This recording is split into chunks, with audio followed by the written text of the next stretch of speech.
So guys, miss Marvel का second episode आ चुका है।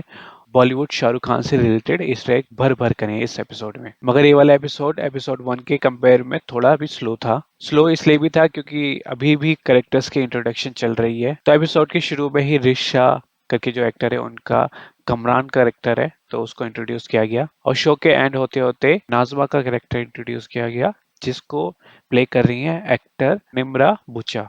और इनके इस कैरेक्टर के बारे में मैं अभी आगे बात करूंगा। पहले तो मुझे लगा था कि कमला की परनानी है जो अपना नाम चेंज करके रह रही हैं, बट ऐसा नहीं है। ये कमरान की मम्मी है और ये काइंड ऑफ सुपर इंडिविजुअल भी हैं। तो इन सब चीज़ों की मैं बात करने वाला हूँ, मगर उससे पहले इंट्रोडक्शन हो जाए। So hey guys, welcome to our YouTube channel. My name is Ravi Saxena और आप लोग देख रहे हैं मैन आउट ऑफ टाइम।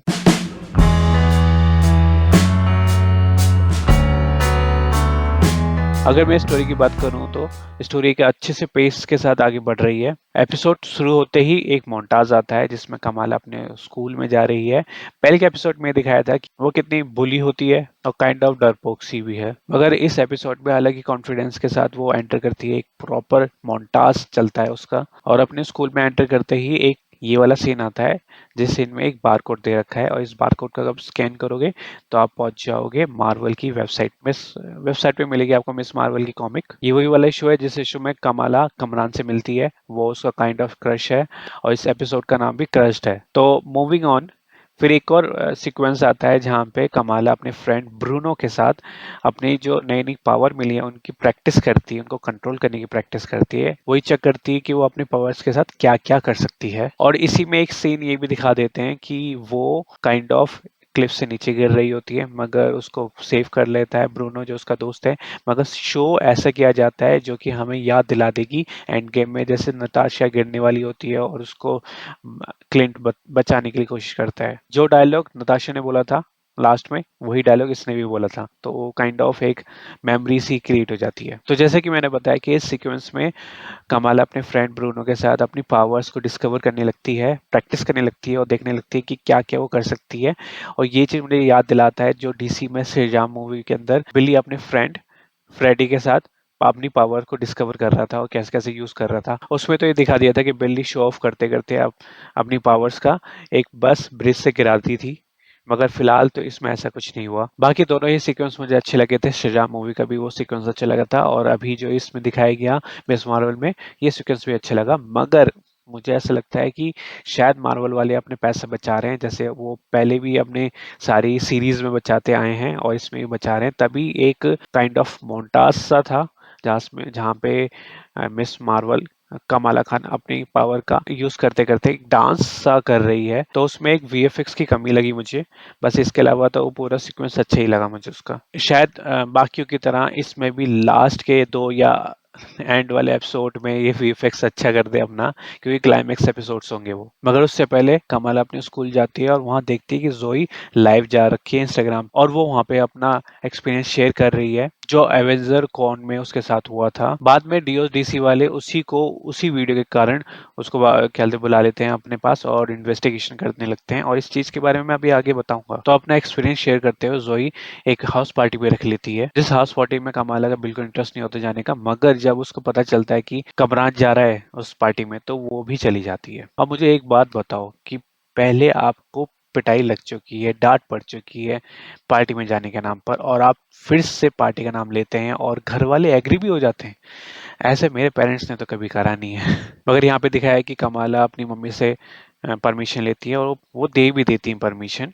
इसके अलावा जब वो पार्टी में जाती हैं एकदम बॉलीवुड वाला सीन एक दिखा देते हैं जहाँ पर कमरान पूल से बाहर निकल रहा है नहाते हुए, और ये सीन आपने बॉलीवुड की बहुत सी मूवी में देखा होगा, तो इसमें भी डाल दिया है इन्होंने और एकदम स्लो मोशन में दिखाया है, तो एकदम फील आ गया है कि बॉलीवुड टाइप कुछ चल रहा है। इस एपिसोड में पूरा बॉलीवुड मसाला टाइप डालने की कोशिश करी है। अगर यहाँ पे मैं कॉमिक्स की बात करूँ तो कॉमिक में भी ऐसे दे रखा है कि कमाल को कमरान के ऊपर एक क्रश होता है, प्यार होता है। आगे एक मौस का सीन भी डाला गया है जो डायरेक्ट कॉमिक से लिया गया है, जहाँ पे कमाला अपने गर्ल्स राइट के बारे में बात करती है। इस एपिसोड में एक चीज नोट करने में मिलती है जो कि एपिसोड में 1 में शायद आप लोगों ने नोट किया हो अगर देखा हो ध्यान से, और इसमें भी एक चीज देखने को मिलती है, वो ये कि ब्रूनो काइंड ऑफ कमाला को पसंद करता है। वो काइंड ऑफ उससे प्यार करता है, मगर पूरी दुनिया को मालूम है, कमाला को ही नहीं मालूम इसके बारे में। और जब कमाला कमरान से मिलती है, उससे बात करती है, जब का एनकाउंटर होता है उन दोनों का, तो उसको बुरा लगता है। वैसे जैसे कि मैंने कहा कि शो में एक भी मौका नहीं छोड़ा गया है जहाँ पे वो बॉलीवुड या फिर बॉलीवुड से रिलेटेड जो भी चीज़ें होती है उनको दिखाए बिना एक भी चीज़ नहीं छोड़ी गई है।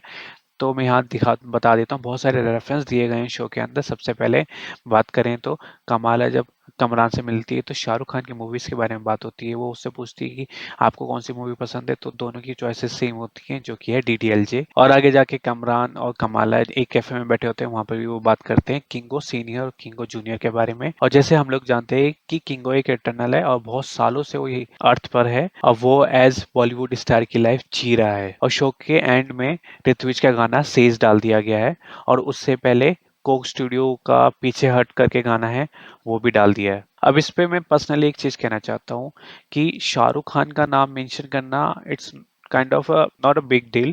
हाँ, ये है कि शाहरुख खान एक बहुत बड़ा एक्टर है, और जब भी किसी फॉरेनर से, किसी बाहर वाले से अगर पूछोगे कि बॉलीवुड में आपने किसी एक्टर से मिले हो या जानते हो, तो शाहरुख खान का ही नाम लेता है। तो थोड़ी बहुत हैरानी तो ये है कि ये हम देख सकते हैं कि एमसीयू में शाहरुख खान भी प्रेजेंट है एज अ बॉलीवुड स्टार। मगर सबसे ज्यादा हैरानी मुझे ये हुई कि ऋत्विज, जो कि एक यूट्यूबर, यूट्यूब चैनल मुझे लगता है, क्योंकि सॉरी मुझे शायद उसके बारे में ज़्यादा नॉलेज नहीं हो, मगर जहाँ तक मैंने ऊपर ऊपर से देखा है, सॉन्ग सुने हैं उसके बहुत सारे, वो एक यूट्यूब चैनल लगता है। और वो एकदम से इंटरनेशनली एक्नॉलेजेबल बन जाए तो मेरे लिए बहुत बड़ी बात है कि काइंड ऑफ वो लोग इंडिया को या पाकिस्तान को बहुत पूछ रहे हैं, और ये चीज़ मुझे बहुत अच्छी लग रही है। और इस चीज़ पे, इसी टॉपिक पे कि जो लोग हम में से हैं और वो एक बहुत बड़े लेवल पे जा चुके हैं, और वहाँ से हम लोगों को जो अपनी खुद की कम्युनिटी है उसको रिकॉग्नाइज करवा रहे हैं,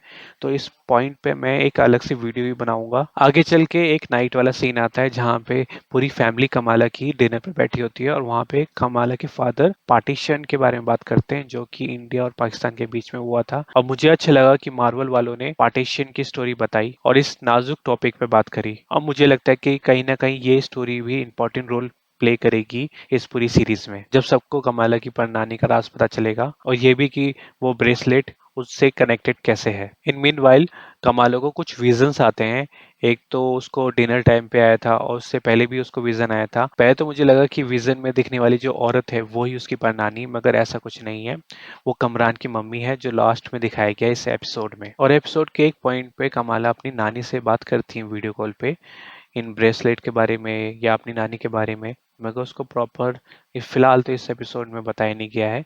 शायद उसका आगे चल के अपनी नानी पर नानी के बारे में पता चले। और जैसे कि मैंने बताया था कि जोई को डीओडीसी वाले ले गए हैं, और उसको ले जाके वो पूछताछ करते हैं। वो जानना चाहते हैं कि वो इनहेंस इंडिविजुअल है कौन। इससे पहले डीओडीसी वाले स्पाइडरमैन नो वे होम में दिखे थे, जहाँ पे वो नेट से उगलवाते हैं कि स्पाइडरमैन ही उनका विलन है, स्पाइडरमैन ने ही ये सब कांड करे हैं। और सेम टू सेम वही जोई के साथ पैतरा आजमाते हैं। तो इस पूरे एपिसोड में ईद वाला माहौल दिखाया गया है। रात के समय बहुत सारे लोग हैं जो ईद मना रहे हैं। तभी एक बच्चा एक टावर पे चढ़ जाता है, वहां पे चढ़ के वो सेल्फी लेने की कोशिश कर रहा होता है, मगर लेते लेते वो गिरने लगता है, और वो एक पर्दे को पकड़ लेता है। तभी उसको कमाला देख लेती है, और बाकी लोग भी देख लेते हैं, मगर कमाला फिर जाके वो जो अपना सूट साथ बनाया हुआ था कैप्टन मार्वल वाला, वो पहनती है, और उसके बाद उसको बचाने जाती है, और वो बचाते लेती है। ऑलमोस्ट ऑलमोस्ट वो फिर भी गिर जाता है, थोड़ा बहुत चोट लगता है, मगर कोई नहीं। मगर मैं ये कहना चाहूंगा कि इस पॉइंट पे थोड़ा मार्वल वालों ने लेजी राइटिंग कर दी थी, क्योंकि अ, जिस एक्ट को दिखाना चाहते थे, जैसे वो लड़का लटक रहा है, और जितना टाइम तक वो लटका रहा और उसने अपने कपड़े पहने मिस मार्वल ने, और उसके बाद फिर उसको बचाने आ गई, तो तब तक कोई भी उसको टावर पे चढ़ के उसको बचा सकता था। मगर स्टिल उनको ये शो करना था कि एक मिस मार्वल या कमाला उसको बचाएगी, तो उन्होंने वैसे ही शो करा। मगर इस दौरान डीओडीसी वाले वहाँ पे आ जाते हैं, और वो कमाला को पकड़ने की कोशिश करते हैं, बट वो पकड़ नहीं पाते हैं। जहाँ पे मैंने नोटिस भी किया कि उन्होंने स्टार्क के ड्रोन्स भी यूज़ करे हैं, और मुझे नहीं लगता कि गवर्नमेंट से उन्होंने पूछा होगा इसके बारे में, मगर स्टिल वो ड्रोन यूज़ कर रहे हैं। यहाँ पे वो कमाला को पकड़ नहीं पाते, और कमाला को रेस्क्यू करके कमरान ले जाता है अपनी गाड़ी में। और एंड में दिखाया जाता है कि उसी कार के अंदर कमरान की मम्मी नज़मा भी हुई बैठी है। ओवरऑल बोलूँ तो ये एपिसोड थोड़ा डाउन था पहले वाले एपिसोड के हिसाब से। बट ये इंट्रोडक्शन हो रहा है, इंट्रोडक्शन पार्ट चल रहे हैं अभी सबके, तो अभी चलता है ये सब। और आई थिंक तीसरे एपिसोड में पता चलेगा कि नज़्मा आखिर कौन है और कमरान क्या कमाला को पहले से ही फॉलो कर रहा था या नहीं। इसके अलावा मुझे लगता है कि नज़्मा ही इस शो की विलन होगी और लेट्स सी कि फरहान अख्तर भी इसमें दिखाए जा रहे हैं। अब वो कैसा रोल करते हैं और क्या बनते हैं ये लेट्स सी, देखेंगे अभी इसको आगे हम। शो अभी बहुत अच्छा चल रहा है, मगर कहीं-कहीं मुझे कहानी थोड़ी-थोड़ी वीक लगी। जैसे कि वो बच्चे को सेव करने का सीन पूरा का पूरा, वो मुझे थोड़ा-सा वीक लगा। मगर ये लोग अभी भी मेहनत कर सकते हैं और ये कहानी और भी मुझे लगता है कि ऑसम होने वाली है, क्योंकि एज़ अ फैन वाली वाइब दे रहा है मुझको शो, कि एज़ अ फैन जब बनाता है कोई शो, तो वो कितनी चीज़ें उसमें इंट्रोड्यूस करता है, कितनी चीज़ें उसमें डालता है, ये सब दिखाई गई है मुझे। लेट्स सी क्या होता है। बाकी अभी भी मुझे इन्फॉर्मेशन मिली है, क्योंकि डॉक्टर स्ट्रेंज को वो रिलीज़ कर रहे हैं डिज़नी प्लस पे, तो वो 22 को करेंगे, तो 22 को तो इसका एपिसोड 3 तो आने वाला नहीं है, तो 23 को वो आएगा। तो अगर जो-जो लोगों ने ये सोचा है कि ये एपिसोड वेडनेसडे को 22 को आएगा, वो ऐसा नहीं होगा। अभी इस बार ये तीसरा एपिसोड थर्सडे को आएगा और मैं बहुत बेताब हूँ फरहान अख्तर को देखने के लिए, तो आई गेस एपिसोड 3 में उसको दिखाया जाए। बाकी ये मेरी वीडियो पसंद आई हो आपको, मेरा ब्रेकडाउन करने का तरीका पसंद आया हो आपको, तो इस वीडियो को लाइक करके मुझे थोड़ा मोटिवेट करें। और अगर आप मेरे चैनल पर नए हैं तो चैनल को सब्सक्राइब कर लीजिएगा। और इसके अलावा जब-जब मैं वीडियो डालता हूँ तो उसकी नोटिफिकेशन के लिए आप बेल आइकन भी प्रेस कर दीजिए। बाकी मैं आपको मिलता हूँ अगली वीडियो में, तब तक के लिए नमस्कार।